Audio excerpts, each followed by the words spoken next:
What began as a simple accident in the meeting room turned into a silence too loud to ignore. Because when a cold CEO noticed the bruise under an employee's eye and decided to intervene, this story stopped being just a workplace matter. Some men don't know how to step back once they decide to protect. If you think you already know how it ends, keep reading. Some endings aren't made to be guessed, they're made to surprise. Here begins another original, captivating story.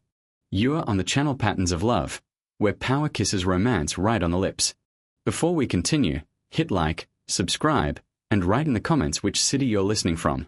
And tell me, do you believe love can be born at the crossroads of paths that were never supposed to meet? The fine, persistent rain beat against the conference room windows, turning Sao Paulo's horizon into a blurred smear of lights and concrete. Inside, the air was thin and heavy. At the head of the long glass table sat Pedro Sampaio, listening.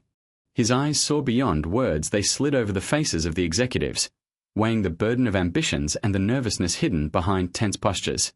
He was a man who had learned to read silence. Exactly in one of those pauses, between the end of one presentation and the start of the next, his movement broke the stillness. The hand reaching for the cup trembled for a fraction of a second. The dark, hot coffee spilled, forming a living stain on the cold glass. The sound seemed far too loud. A small accident, yet in his presence it carried the weight of a strategic mistake. No one moved. Pedro, however, showed no irritation.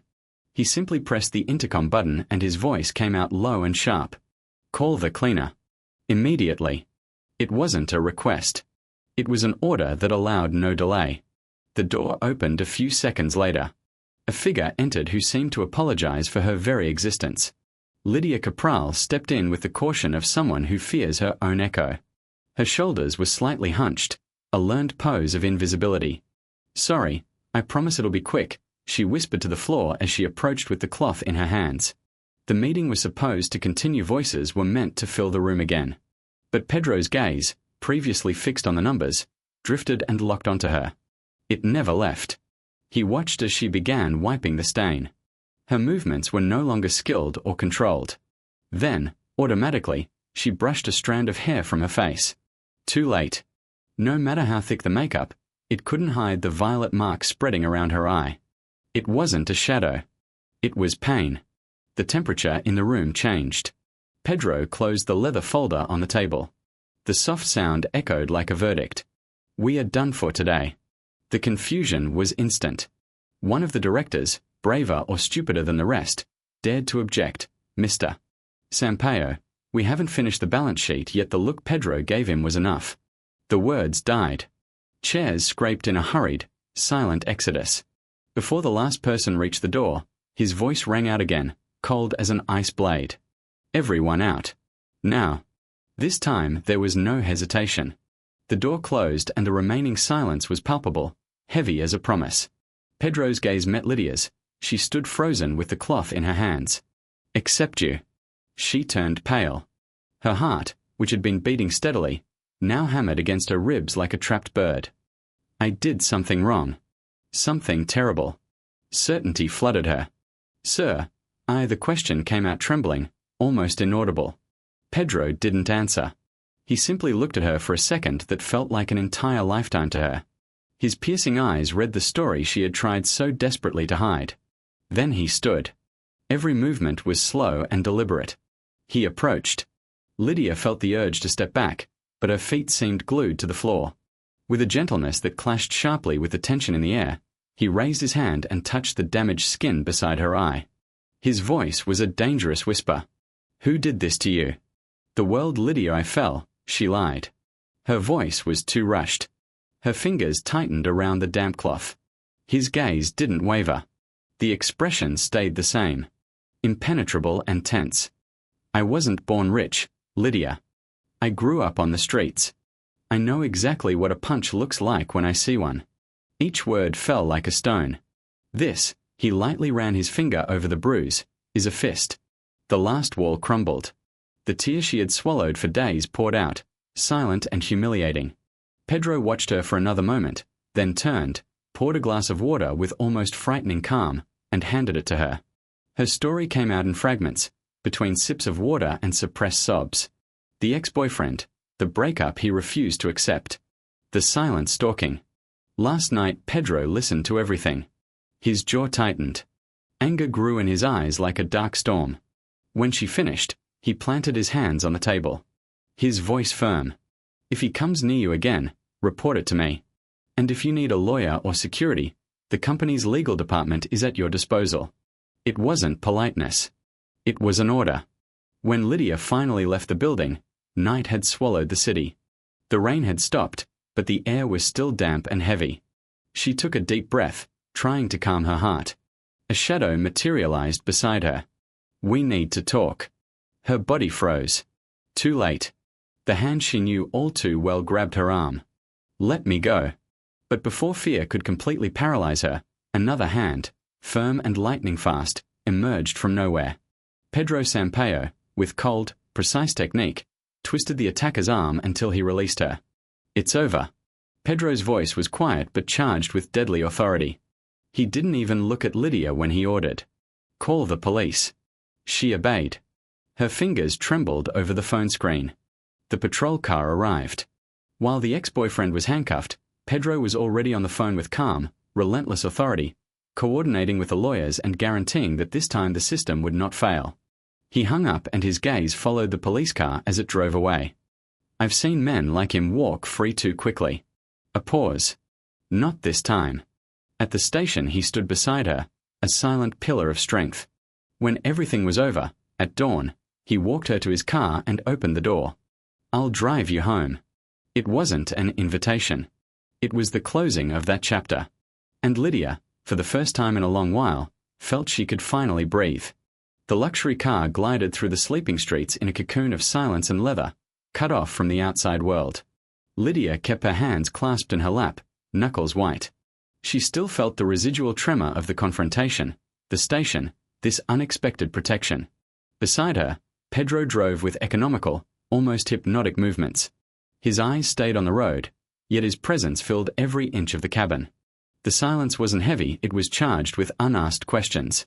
Curiosity, stronger than exhaustion, broke the spell. Mr. Sampaio, her voice was cautious, testing the air. How did you do that? He didn't take his eyes off the asphalt rushing beneath them. What exactly? Outside with him. It was so fast she drew a deep breath, searching for words. For a moment the unbreakable CEO mask cracked and revealed something older, harder. I wasn't born behind a desk, Lydia, he said quietly, without pride or drama, just a statement of fact. I grew up in a place where you either learn to defend yourself or become playground entertainment. A short but meaningful pause. Then dry irony colored his voice. I never had a calling to be a spectacle. The silence that followed was different. Light. Lydia felt something loosen inside her, a knot of tension she hadn't even known existed. Without realizing it, the corner of her mouth lifted in an almost smile that escaped in the half-light of the cabin. In that moment he stopped being just the all-powerful boss. He became a man with a past, a man who, like her, had fought so the world wouldn't swallow him. The car slowed and stopped in front of the modest building where she lived. The engine continued to purr softly, breaking the silence of the sleeping street. Neither of them moved for a moment. We are here, Pedro said quietly, breaking the spell. Lydia finally turned to him. In the darkness his face looked even more sculptural, the hard lines softened by the dim light. Words stuck in her throat, fighting to come out. Thank you. It sounds too small and worn for an act of incredible scale. I don't know how to thank you, she managed, her voice still fragile. Pedro looked at the road ahead for another second, as if ordering his own thoughts. Then he turned and looked straight into her eyes. His gaze was direct, without tricks. You don't have to thank me, Lydia. No woman should ever go through that. And no real man should see it and do nothing. The simplicity of the answer disarmed her. There was no heroism in his voice, only a code of honor as inherent to him as the color of his eyes. He didn't consider himself a savior. He had simply done what was right. But you didn't have to intervene like that. The police do their job, I do mine, he interrupted her with steel in his voice. My job is to make sure the people who depend on my company are safe. And that, Lydia, includes you, inside or outside these walls. She felt tears rising again, but this time for a different reason. Something like gratitude, yet deeper, all-consuming. She simply nodded, unable to form a reply. Pedro seemed to understand. His gaze softened for a moment. Go rest. You're no longer alone. My lawyers will handle everything from now on. They'll contact you tomorrow to formalize it. He won't come near you again. That's a promise. The word promise from his lips sounded not like hope, but like a done fact. Lydia opened the car door and the cold pre-dawn air wrapped around her. Before stepping out, she turned one last time. Good night, Mr. Sampaio. And thank you. Truly. He only nodded, short and final. She got out, and as she walked to the entrance she heard the car still waiting, engine still running. He only drove away after seeing her safely inside. The door closed behind her. And in that small gesture of waiting, Lydia understood that something fundamental in her life had changed forever. The loneliness, her oldest and most faithful companion, had just been dethroned. The following days brought a strange normality. The restraining order was the legal wall, the real wall was the unspoken knowledge that spread through the company. Lydia Capral was under Pedro Sampaio's protection. Curious glances continued, but now they were colored with respect and a healthy dose of fear. She continued her work, the cloth sliding across the floors of the corridors. Her movements remained those of invisibility. It was late and the administrative floor buzzed with the rush of the end of the workday when she heard it. This report doesn't add up, complained a woman in an expensive suit. The voice too loud, irritated. The projected expenses don't match the previous quarter. I'm going to get slammed. The colleague beside her shrugged. Then adjust the forecast. Make it match.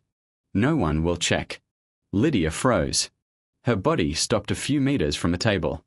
Her eyes instinctively scanned the numbers on the screen, and something inside her, the business administration student she had let sleep, woke up. Before common sense could scream shut up and stay invisible, the words escaped. Excuse me. The voice was soft but clear enough to interrupt the conversation. But the error isn't in the forecast. Silence fell like a stone. All heads turned toward her. Looks ranged from surprise to disbelief. Too late to retreat. Lydia swallowed, her heart began to race. You're comparing it to the seasonal quarter where sales always peak. It would be more correct to adjust to the annual average to get a real baseline. Otherwise it will always look like money is missing. The silence that followed was heavy and hostile. The woman from the finance department slowly narrowed her eyes. A contemptuous smile formed on her lips. Excuse me, and who are you to tell me how to do my job? The tone was sharpened, designed to humiliate. You're just the cleaner. Her gaze slid up and down Lydia's uniform, appraising. Your job is to mop floors, not poke around in spreadsheets you clearly don't understand. Go back to your bucket. Lydia's face burned with humiliation. It felt like a slap. She instantly lowered her eyes. The impulse to help turned into bitter regret. Sorry, I didn't mean to. The woman cut her off coldly, already turning back to the screen and dismissing her like an insect. Then don't. Exactly, then another voice cut through the corridor, a voice Lydia knew well, low, controlled, and terribly dangerous. She's right. The air temperature changed instantly. The entire department froze. Pedro Sampaio stood only a few steps away. His expression was completely unreadable, which made him even more terrifying. He approached slowly. The sound of his expensive shoes on the polished floor echoed in the deathly silence. His gaze swept the computer screen and then returned to the woman in the suit. Adjust to the annual average, he said dryly. Otherwise the report will remain wrong. And the next time I hear you speaking to any employee of this company in that tone, you'll have to look for a new job. Have I made myself clear? No one objected. No one even dared to breathe. The woman visibly stiffened. Her face switched from contempt to panic in seconds. Yes, Mr. Sampaio. Sorry, sir. The silence spread like a wave. Then Pedro's gaze turned to Lydia. But now it was different. More direct, more attentive. How did you know that? Her heart beat fast again, but for another reason. I studied business administration. A short pause that seemed to contain years. I was in my final semester but had to take a leave of absence. His jaw moved almost imperceptibly. Why did it become hard to pay? The answer was stripped of drama but heavy as lead. Something in Pedro's eyes darkened, not with anger, but with calculation. He was silent for a couple of seconds. The decision was made right there, in front of everyone. When he spoke, it was with that calm tone that always preceded tectonic shifts. "When you finish your shift, come to my office." Everyone's breath caught inside. "Yes, sir." He was already turning to leave when he added, stopping mid-step. "And Lydia." She lifted frightened eyes. "Good work." It was worse than any reprimand, because that recognition, that simple phrase, was something her heart was completely unprepared for. The rest of Lydia's workday passed like a fever. Every corridor she cleaned, every surface she polished became unreal. His words echoed in her head like a mantra with two faces. One of promise and hope, the other of terror. "Come to my office." "Good work." The cloth in her hands felt heavy, a symbol of a life she might be about to leave behind, or she would simply be fired in private, away from the eyes of colleagues who had witnessed her boldness. The uncertainty was slow torture. Every minute stretched the clocks on the wall seemed to mock her, moving their hands with cruel slowness. She cleaned rooms that were already clean, organized materials that needed no order, only to delay the inevitable. When her shift finally ended and the building began turning off lights floor by floor, descending into silence, it was the omen of her sentence. With her heart pounding in her throat, she put away her cleaning cart and headed for the elevator. The path to the top floor was like walking to the gallows. The doors opened onto a silent, carpeted corridor where even the air seemed more expensive. The door to his office, imposing dark wood, stood ajar, and a strip of light fell across the floor. She took a deep breath and knocked her knuckles barely made a sound. "Come in." His voice came from inside, calm and firm. Lydia pushed the door and entered the sanctuary of power.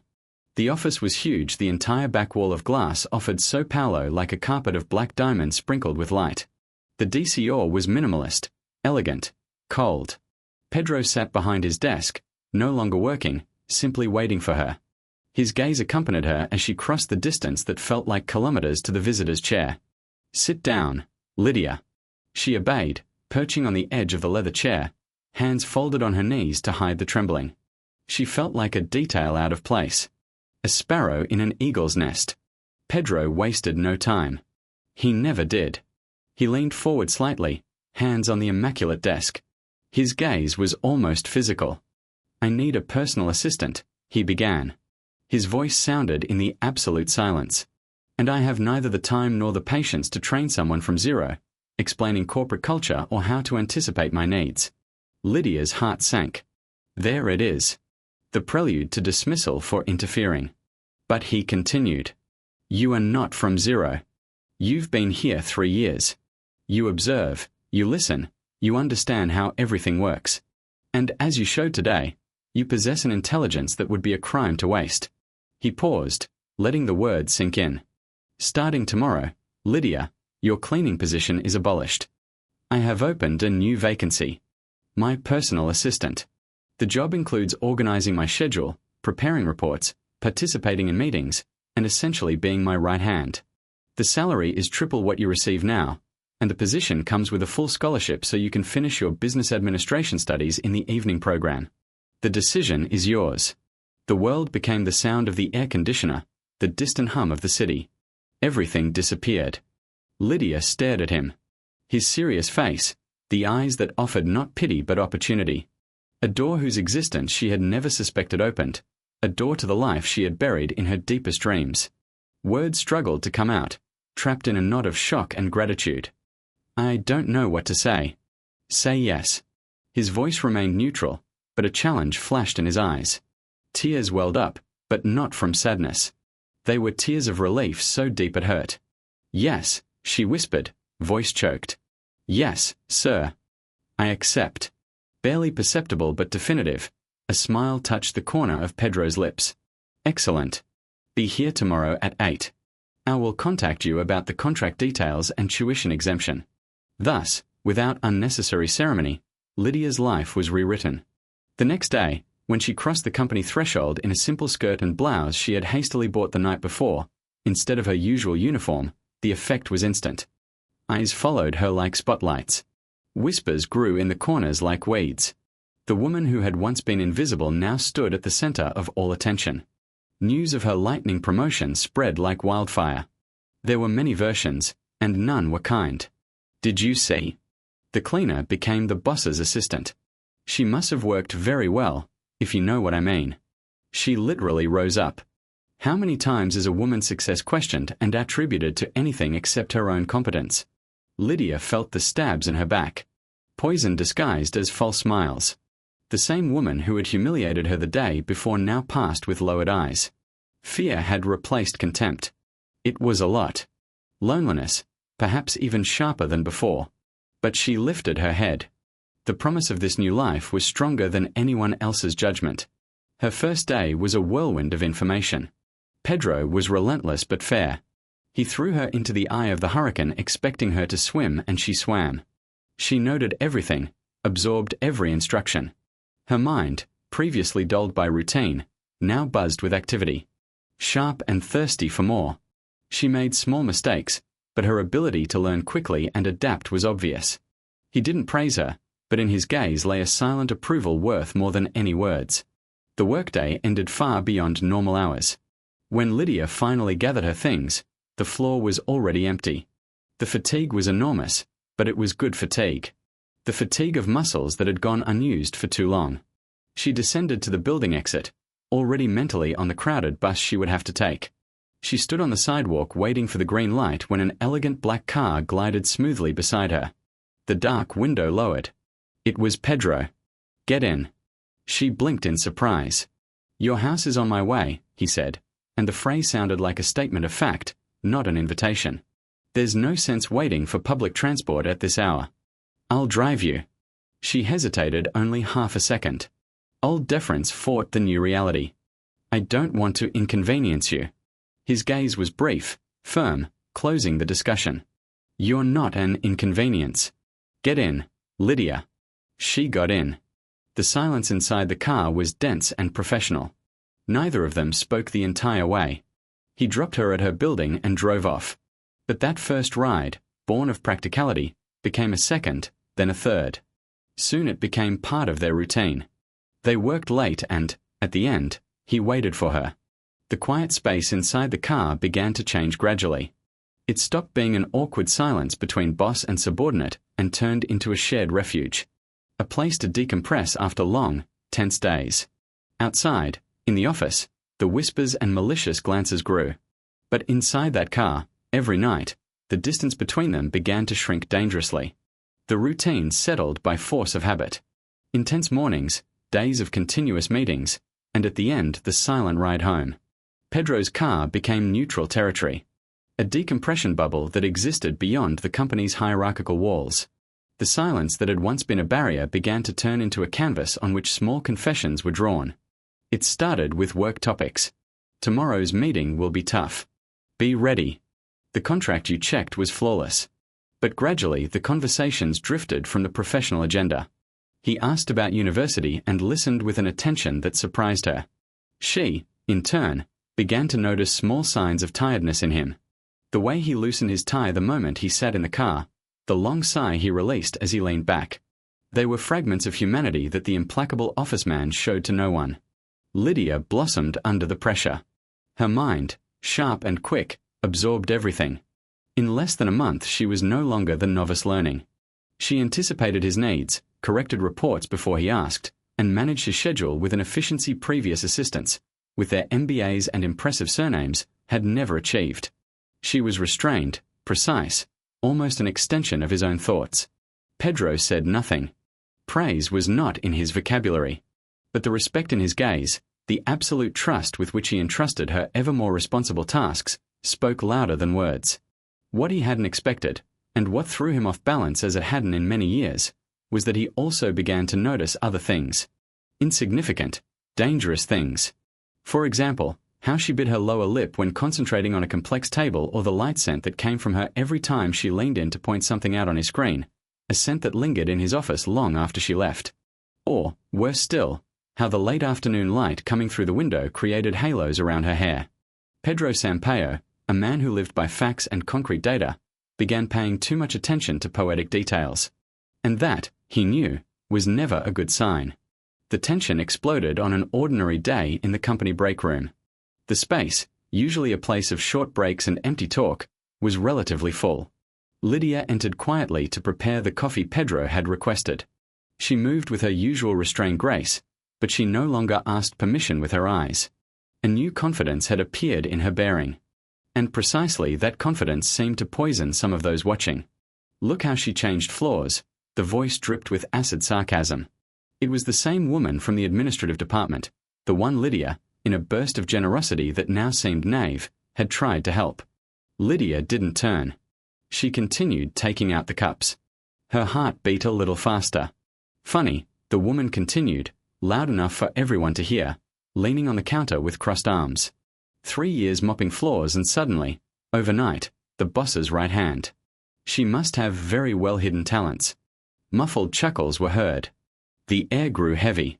Lydia's face burned.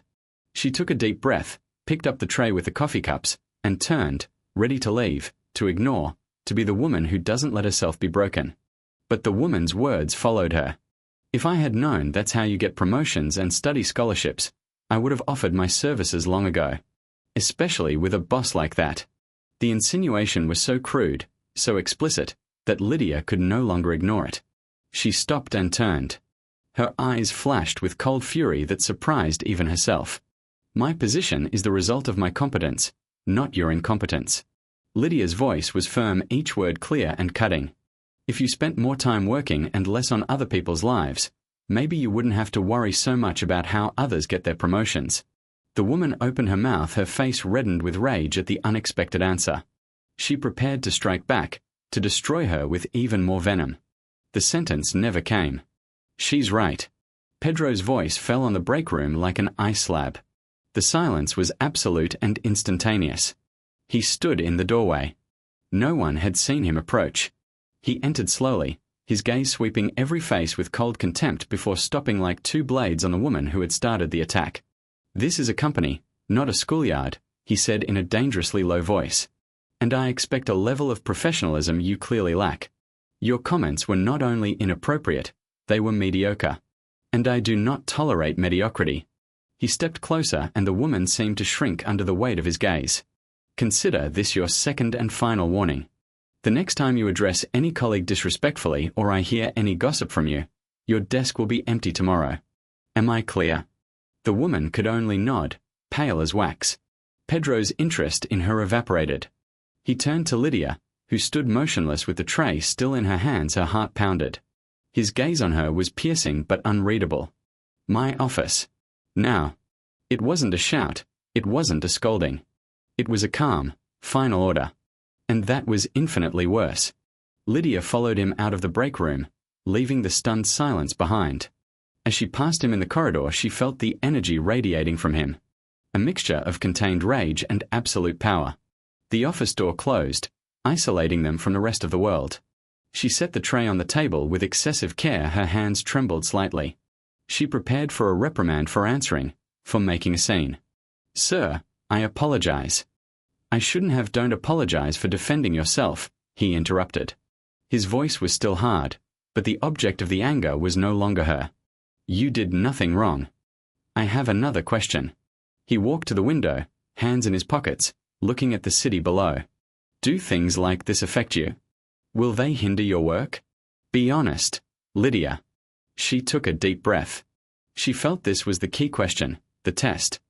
"I spent 3 years being invisible in this company, Mr. Sampaio.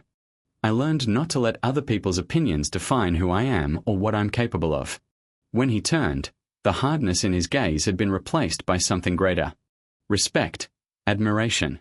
"Excellent," he said, and a slight smile touched his lips. "Because that is exactly where you belong. They will have to learn to live with it." Later that same day, when the tension from the incident had already dissipated, Lydia approached his desk to review next week's schedule. She leaned beside his chair, pointing at the conflicting times on the tablet screen. The movement was purely professional, but the closeness was not. Her scent reached him again, this time mixed with the day's adrenaline. The effect was stronger. He could feel the warmth coming from her, see the soft curve of her neck. And for an instant his mind emptied.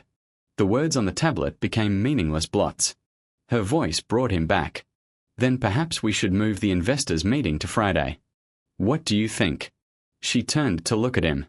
Their faces were only centimeters apart. Her large, questioning eyes met his dark, penetrating ones, focused not on the schedule but on her lips. Time seemed to stop. The air grew thick, electric. Lydia's heart stumbled. In that instant she understood that his gaze was no longer that of a boss. It was the gaze of a man. He didn't move. He simply watched her. Her breath froze in her chest. When he spoke, his voice sounded a little hoarser than usual. "Move it, Lydia. Do whatever is necessary. Because right now it's becoming impossible for me to concentrate." It wasn't a reproach. It was a confession. Her face flushed crimson. She jerked back, almost losing her balance. The spell broke. "Sorry, sir." He only watched her retreat, feeling his own pulse racing. The invisible lines that separated them were stretched to the limit. And both knew, in that charged silence, that it was only a matter of time before they finally snapped. Invisible lines, once stretched, never returned to their original place. In the days that followed that tacit acknowledgement, the air in Pedro Sampaio's office grew thin, filled with electricity both pretended not to feel. They moved around each other with heightened awareness. Every gesture, every word, every look was heavy with implied meaning. Professionalism was the armor they put on every morning, but underneath the skin prickled with goosebumps.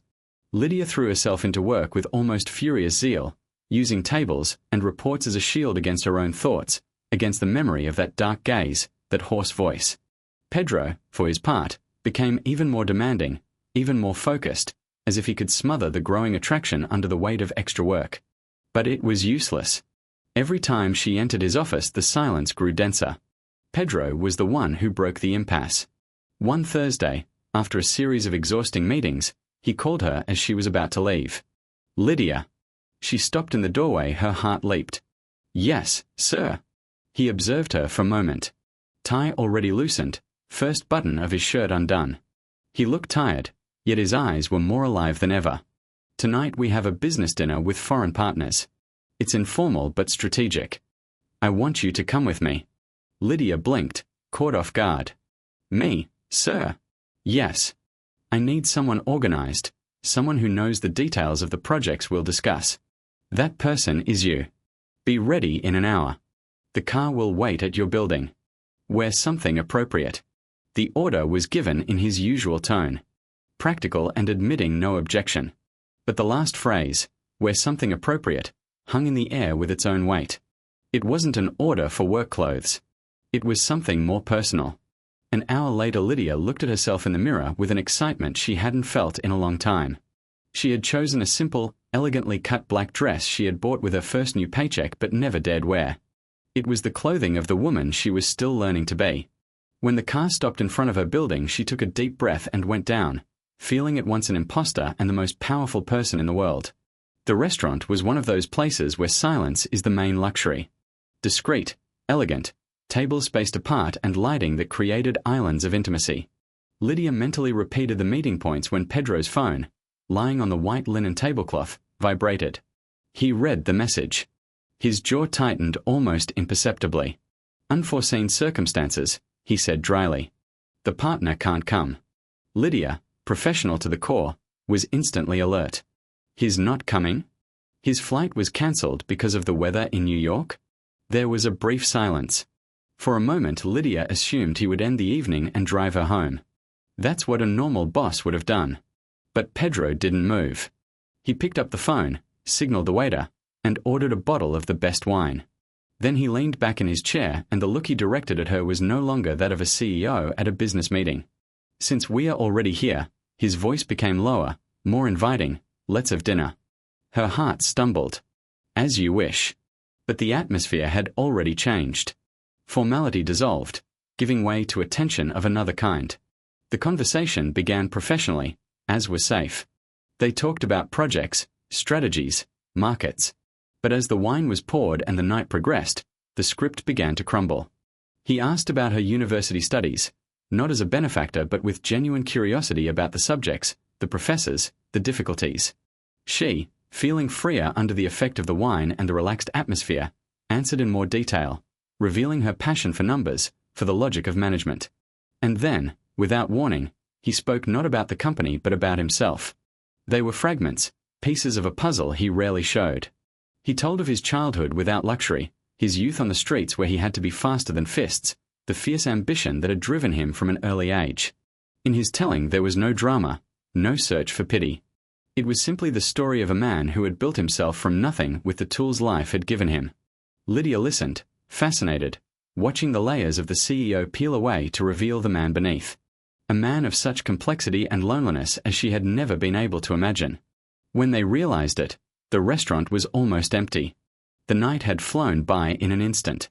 The ride home was different from all the previous ones. The silence was now intimate, filled with the words that had been spoken, with the stories they had shared. When the car stopped in front of her building, Lydia turned to thank him, but the words seemed out of place. "Thank you for the evening, Mr. Sampaio." It was unexpected. His gaze rested on her face, softly lit by the streetlights. The unexpected turned out to be interesting. His voice grew lower. Before she could realize what was happening, he reached out and took her hand. Skin against skin was like an electric shock. He didn't squeeze, he simply held it, tracing slow circles with his thumb on the back. Then he leaned in and gently kissed her knuckles. The gesture was so unexpected, so gallant, and at the same time so intimate that Lydia's breath caught. "I would like to have dinner with you on other occasions, Lydia," he continued in a whisper. "But next time with a direct invitation, not as an improvisation from a cancelled meeting." Her heart beat unevenly. He still held her hand. His gaze became serious, direct. And before she could misunderstand, his voice dropped half a tone and grew more intense. "I don't want you to accept because you feel pressure from my position or any sense of obligation.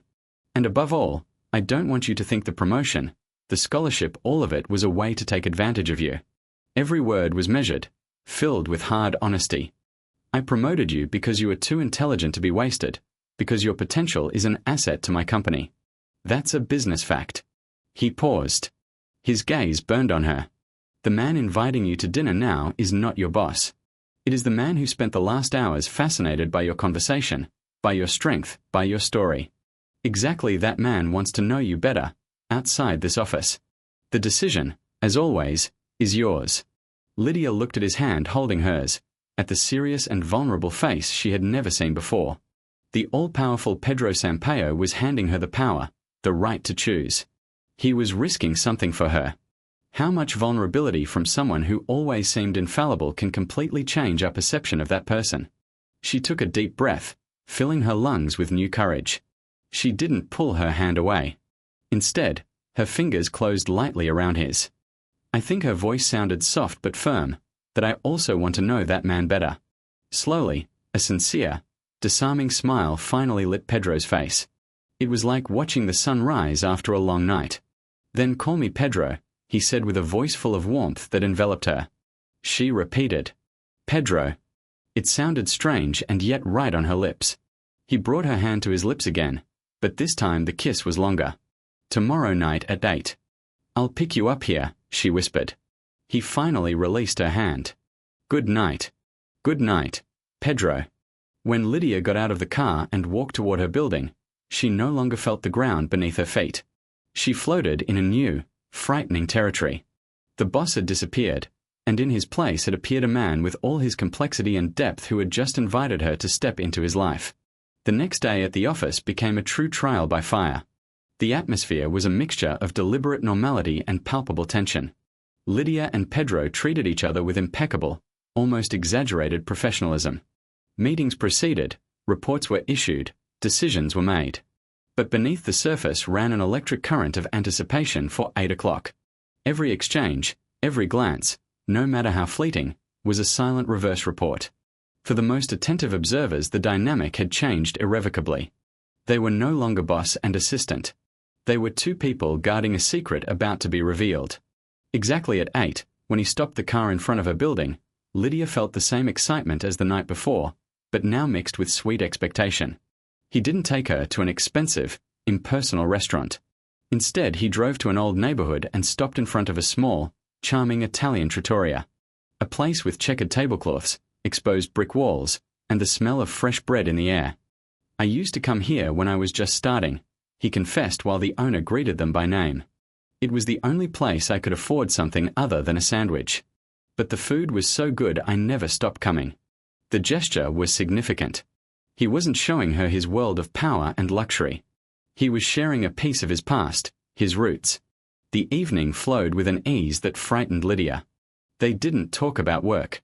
They talked about dreams, about books they loved to read, about trips they wanted to take. She told of the nostalgia for her family left in the province, and he listened not with a boss's distance but with the empathy of a man who also knew loneliness. He in turn discovered a dry, subtle humor hidden beneath layers of seriousness in the office. Lydia caught herself laughing with a sincere, free laugh she hadn't had in a long time. On the way home the conversation faded, but it was a comfortable silence filled with the newly found closeness. This time, when he stopped the car, Pedro didn't wait. He got out with her and walked her to the building door. The dim light of the entrance enveloped them, creating a world just for the two of them. "Thank you for tonight, Pedro," she said softly. "I really enjoyed it." "So did I," he answered, his voice lower than usual. He took a step closer, shortening the distance between them. The air grew heavy, thick with expectation. His hand rose and touched her face, his thumb stroked her cheek with tenderness. Her breath caught. His gaze was dark, intense. A silent question. He waited, giving her the choice again. Seeing that she didn't retreat, that her eyes didn't look away, he leaned in. The kiss at first was slow, tender. A brush of lips that was recognition, confirmation. Then the intensity he had kept under control burst out. The kiss deepened, not aggressive but with a contained passion that spoke of weeks of repressed desire. His other hand found her waist and pulled her closer. And Lydia gave herself to the moment. Her hands rose to his chest, feeling how his heart beat as unevenly as hers. It wasn't a hurried kiss. It was a conversation, a promise. When they finally pulled apart, breathless, foreheads pressed together, both knew the last barrier had fallen. "Every day it gets harder to smell you and pretend I don't want this," he whispered against her lips. Lydia smiled. A trembling, happy smile. "Then maybe you should stop pretending." Their routine wove itself from threads of the everyday and stolen moments. Dinners became the highlight of the week. Conversations flowed from the trivial to the profound with a naturalness that frightened them both. In the office the wall of professionalism remained, but it was a glass wall. Everyone saw it, yet no one dared comment. Lydia's presence beside Pedro was no longer a surprise. It was a fact. The new power arrangement had silenced the poison. And Pedro, a man who had always moved in straight lines, found himself in new territory, learning the language of closeness. Exchanges of smiles across the conference table, glances that promised conversations that would happen later. One morning Lydia was placing documents in the corridor of the executive floor when she heard approaching footsteps. "Lydia." She turned. It was one of the young analysts from the finance department. A guy considered brilliant and ambitious. He stopped a few steps away with a polite, admiring smile on his face. "Hi, how are you?" he said with genuinely friendly warmth. "I know it's been a while, but I hadn't had the chance to congratulate you on the promotion. You more than deserved it. Your analytical skills are impressive." Lydia felt her face blush slightly, surprised by the sincere compliment. "Thank you, Marcos. That's very kind of you." He tilted his head, watching her a second longer. "By the way," his voice dropped a tone, becoming more personal though still respectful, "you've become even more beautiful. With all due respect, this new position has made you bloom." The heat in her face intensified. Before she could formulate a polite answer to close the subject, he continued. "Would you like to go out to dinner sometime? Get out of here and talk about something other than spreadsheets and forecasts." It wasn't pushy, it wasn't aggressive. It was a clear invitation, genuine interest.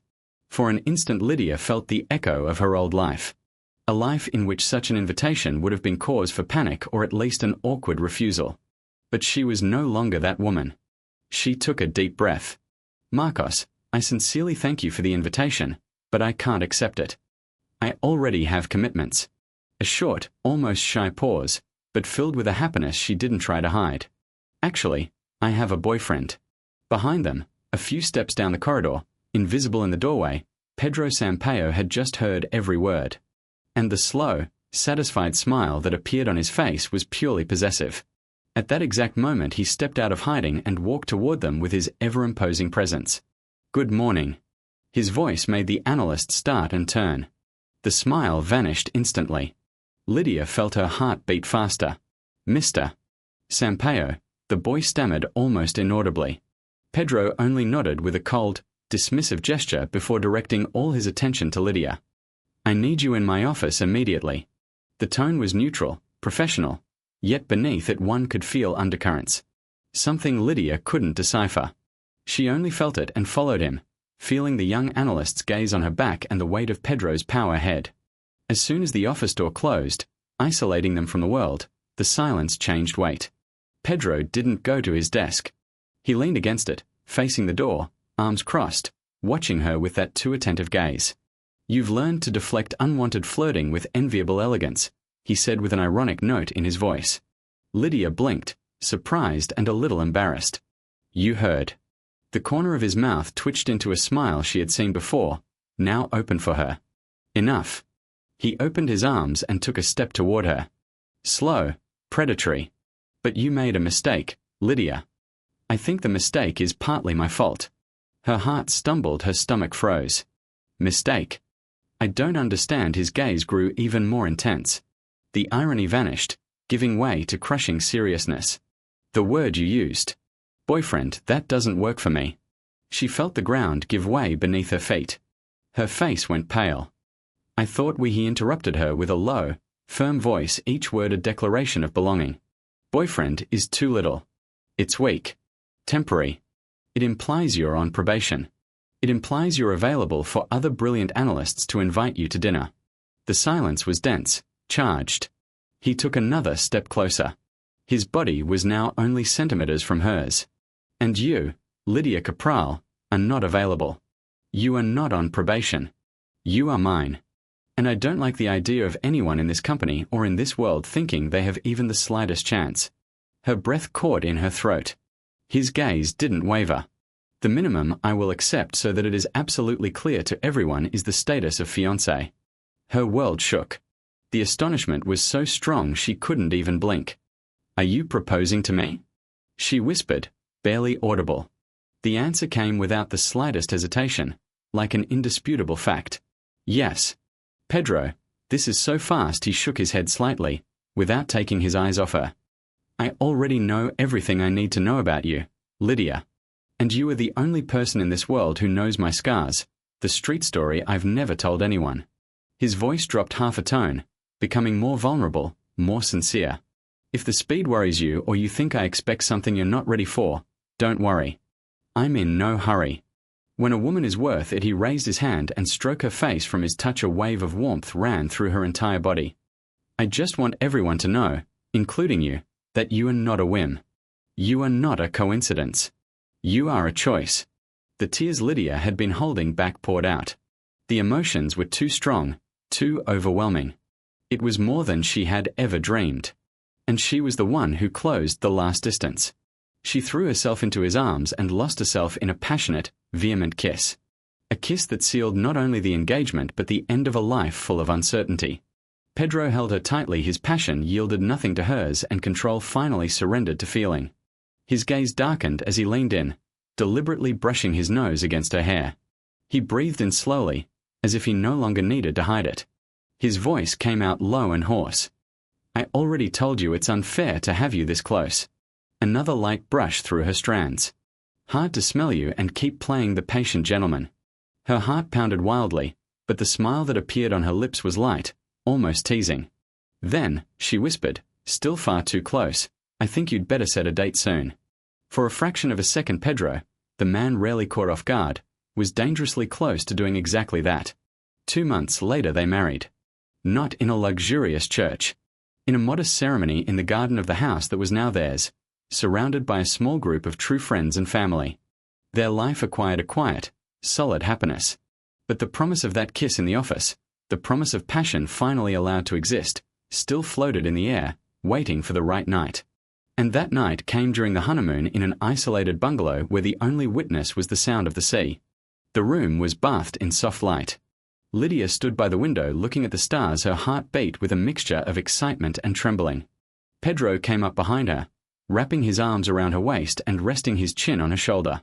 Beautiful, he whispered hoarsely in her ear. She turned in his arms and their eyes met in the half-light. His gaze was a question. "Do you still want to go slowly?" he asked quietly, respecting the promise he had made to the woman who was learning to trust again. Lydia smiled. A smile full of love and trust. She brought her hand to his face, stroking the line of his jaw. "With you, Pedro," she whispered, "I'm no longer afraid to go anywhere." That was all he needed to hear. The kiss that followed was different from all the previous ones. There were no more barriers, no fear, no hesitation. Only total surrender. He led her to the bed. Every touch was reverence, every kiss adoration. Their night was not an explosion of unrestrained passion but a slow, deep exploration of two souls finally meeting without armor. He studied the contours of her body with the patience of a discoverer. She discovered the tenderness hidden beneath his strength. It was a night of discoveries, of promises written on skin. The beginning of an intimacy that would bind them forever, beyond the vows they had given. That night the implacable director and the resilient cleaner disappeared.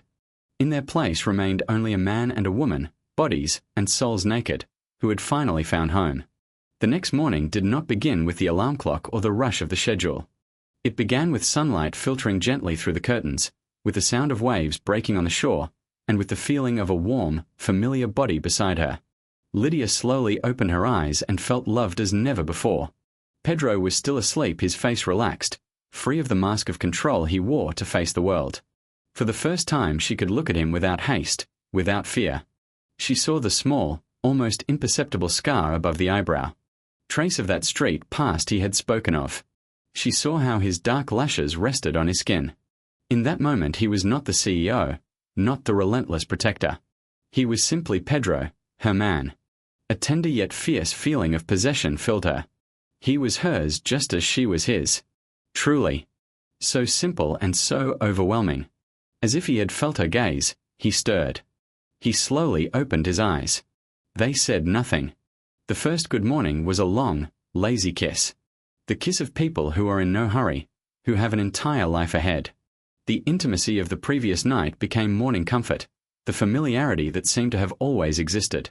The passion was still there, a hot coal beneath the surface, but now accompanied by deep tenderness, by a complicity that was the true foundation of their love. They spent the rest of the honeymoon in their bubble. A world just for the two of them, far from emails, reports, and outside eyes. Precisely there, in that refuge, they truly became a family. The return to the work routine was a test. How would people look at them now? But the change they discovered was absolute and final. No one dared look at Lydia with contempt or suspicion anymore.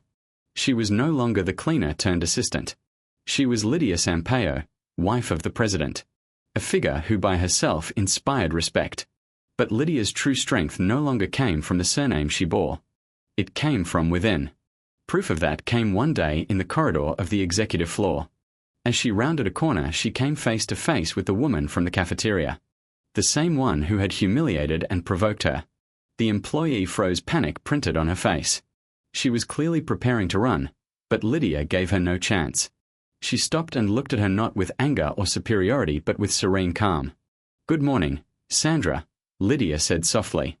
The other woman turned white as paper. "Gee, good morning, Mrs. Sampaio." "Sorry, don't worry," Lydia interrupted, and the softness in her voice was more disarming than any reprimand. "I'm not the kind of person who carries those things around. What happened, happened." The employee looked at her with confusion and shame battling on her face. Lydia continued with the maturity of someone who had already won far more serious battles. "We all here try to do our best, try to build something. Including you. Maybe we should focus on that. Have a good day." She didn't wait for an answer. She only smiled slightly and continued on her way, leaving the completely stunned woman behind. Lydia no longer needed Pedro's protection. She had found her own voice. Her dignity was a weapon far more powerful than his rage. Months after the wedding, their life acquired a quiet, solid happiness. The house, which had once been only a project, was now a true home filled with laughter and the aroma of freshly brewed coffee. Lydia graduated with the best grades in her class and, with Pedro's support, took on a leadership role in a new company expansion project, proving to everyone once and for all that her career rise was due exclusively to her brilliant mind. Pedro, for his part, remained an implacable leader at work but had learned to leave the empire on the other side of the front door. One evening, when they were comfortably settled on the sofa, her head on his chest, his fingers absently playing with her hair, Lydia sighed. "You know," she whispered, "it seems you've fulfilled almost all my dreams." Pedro, who was almost asleep, opened his eyes. The word almost woke him instantly. He pulled back slightly to look into her eyes. "Almost," he repeated in a calm but sharp tone. "What do you mean, almost? What's missing?" Lydia hesitated, biting her lip. That was a mistake. His gaze became intense. That look she knew so well, the look of a man who would not rest until the problem was solved. He lifted her chin with 2 fingers, forcing her to meet his eyes. "You know that if something is missing in your universe, Lydia, I won't stop until I find it and put it in your hands. So tell me." She took a deep breath, feeling her heart race with the vulnerability of her confession. "I've always wanted to be a mother." Her voice became even softer. "But I know it's still early. We just got married. Life is so good right now." She couldn't finish the sentence. Pedro silenced her with a deep, warm kiss full of determination that took her breath away. When he pulled away, forehead still touching, his voice was low and full of feeling. "There is nothing in this world I want more than to build a family with you. This isn't early. This is exactly the right time." His fingers slid over her face with snowy tenderness. "Consider your wish in order, my wife. Future mother of my children. Our happiness was never created to wait." Yet the following months brought a different challenge. The pregnancy they thought would come easily simply didn't arrive. Every month that passed, every negative result was a small sting of disappointment. Lydia tried not to lose heart, tried to hide the growing despair, but Pedro saw it. He always saw everything. And instead of getting frustrated, he became her rock. He forbade her to blame herself, filled the house with flowers on the hardest days, and held her at night when sadness threatened to overflow. "We are in this together," he repeated. "It will happen in our time." And it did happen one ordinary morning that seemed to promise nothing special. The world changed. Pedro was in his office, immersed in a video call, when Lydia entered. She said nothing. She simply placed a folder on his desk and stood there, hands clasped in front of her. Her face was a mask of anxiety and hope. Intrigued, he ended the call and opened the folder. Inside there was no report. Only a single sheet of paper. Laboratory analysis. He read the first line, the second. Then his gaze fixed on the result. Positive. Time stopped. The air seemed to leave his lungs. Slowly he raised his eyes to her. She was already crying. Silent tears rolled down her face with a trembling smile on her lips. She had simply felt it. Yes. It was real. In the next second Pedro was already on his feet. He rounded the desk and enclosed her in an embrace so tight, so desperate in its happiness, that he lifted her off the floor. He kissed her. A kiss salty with tears, a pure kiss of absolute victory. The greatest achievement of his life was not in signed contracts but in that small piece of paper. 2 years later childish laughter echoed through the spacious house. Agata, a perfect miniature copy of Lydia with Pedro's determined eyes, ran awkwardly through the living room fleeing her father, who chased her on all fours across the carpet. Pedro Sampaio, the man competitors feared, the titan of the corporate world, was completely conquered. He made monster sounds and laughed like a boy. Lydia watched them from the kitchen doorway and her heart was so full it seemed about to burst. Happiness is not a final destination. It was this. It was these moments. And in the end, the greatest achievement of all. Turning the scars of the past into the foundation of the future, where love and joy can finally bloom without fear. Looking at her daughter in the arms of the man who had once seemed so unreachable, Lydia understood. The spilled coffee, the bruise under the eye, all the pain and humiliation, it wasn't the end. It was the painful beginning of an incredible path that had led her home. And this time, yes.